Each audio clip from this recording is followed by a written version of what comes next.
Moving right along from that real quick, I wanted to talk about Ye and his wife Bianca. This whole time we thought they was fake married or spiritual married. Nah, they actually was legally married. And they got married on December 20th, 2022, using a confidential marriage license. Now, here's my thing. I never knew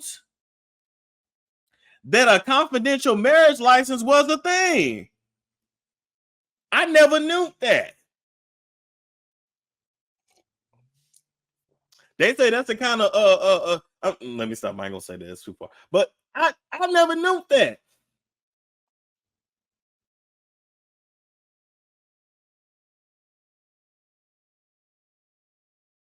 I never knew. So anyway, I did want to let y'all know that Bianca's family and friends are very concerned about this marriage that she has with Kanye, that she's in with Kanye.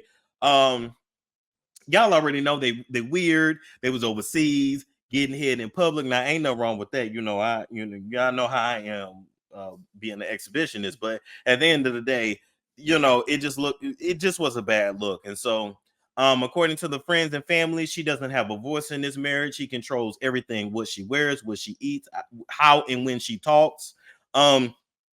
Even when they go out, she holds the bag. She is basically the help. She is basically a walking fleshlight. That's pretty much how I can put it. And yeah, I mean, a walking fleshlight, his sex slave. People said that before Bianca met him, she used to be vibrant and feisty, and definitely spoke her mind and was outspoken. And now she's quiet and well, okay, bottom line, they said he treating her like a good house nigga. He take good care of her. He keep her in clean, expensive clothes, but she's to be seen and not heard like a house nigga. All right, moving right along from that. I thought Ye cared about them kids. I'm trying to figure out when y'all gonna get on Kanye ass for the fact that the Kardashians is probably keeping him away from his kids for a reason. Even though they need a father, but do they really need a father that's suffering from a mental illness like this? They can't be controlled. Because I'm not trying to be funny, but if I was so concerned with my children, I would be in California, with my children.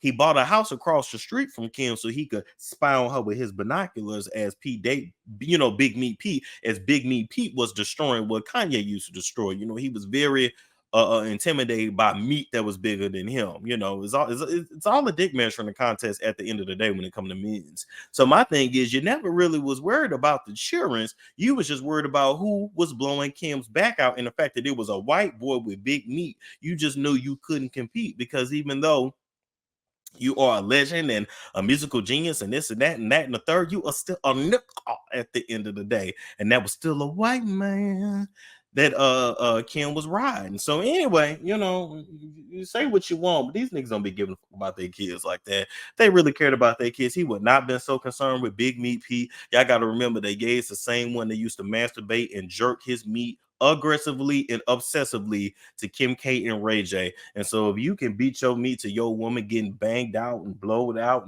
and sucking peen with no spit, with a dried out cat because she was allegedly high on ecstasy. If you can watch that horrible shit and get your rocks off for years, and then you can watch her through your binoculars across the street as Big Meat Pete digging her down, and all that ass is reverberating all up and through the walls because they ain't hardly got no furniture in that bitch and no pictures on the wall because it's so chic. So even when the kids go to bed, it still sounds like a thunderstorm in that cement ass house.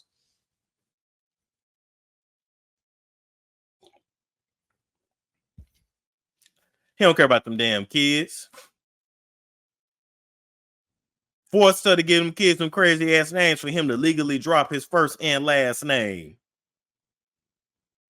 Bitch, she better than me. All them kids' names would be Kardashian. It's Storm Show. Ay, it's Storm Show.